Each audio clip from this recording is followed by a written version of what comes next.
Welcome to Sew Like a Pro. Stay tuned. I'll show you how to make this very simple, easy quilt using your serger and cutting 6-inch squares.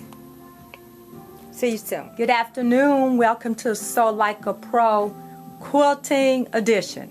Very, very basic quilt. First of all, I'm going to find a fabric that I like. I really like the Winnie the Pooh print. And guess what they have? A color grid on the side. So I can look at this and pick out all of my colors that I want to use. So I chose 6 different colors. I usually make baby quilts. And I usually make the first quilt 36 inches wide. So I decided 36 inches wide.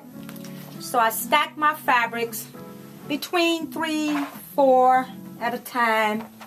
And I cut out 6-inch lengths. I can stack 2 or 3, together. Then I turn the ruler, and this is 6 inches wide, and then I cut them in strips of 6 inches wide. After I get those cut out, I started out with a grid, and I took this graph paper and set me up a grid, and I set up my colorway the way I wanted my colors to fall. And you can see I began to put this together already. And you see if I line it up, I started out with my red, and then I repeat my 6 colors, and then I start with my gray and repeat that. And then I cut 1 and 1/8 inch lengths of Winnie the Pooh and put the strips in between so they can look like they all framed, all the colors. And you can see where I began to put those together. And then, of course, I cut those to the length. And then I'll stitch this one on, and then flip that and stitch this on the other side, and so forth. Then I'm going to take Winnie Pooh itself and cut a 36-inch square and use it for the back side. So then I have a nice reversible, very simple, basic quilt. But beautiful colors.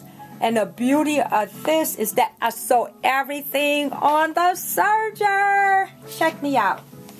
So easy, so fast.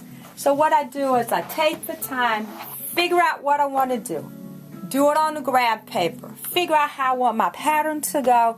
Cut out all of my pieces, and then set aside a day to sew at least the top. The bottom is just simple 36-inch square. And if you decided just to make it a blanket, you can make it a blanket. And then if you quilt it, you want to go back and outline, quilt it, or decide whichever kind of way you want to quilt your pattern.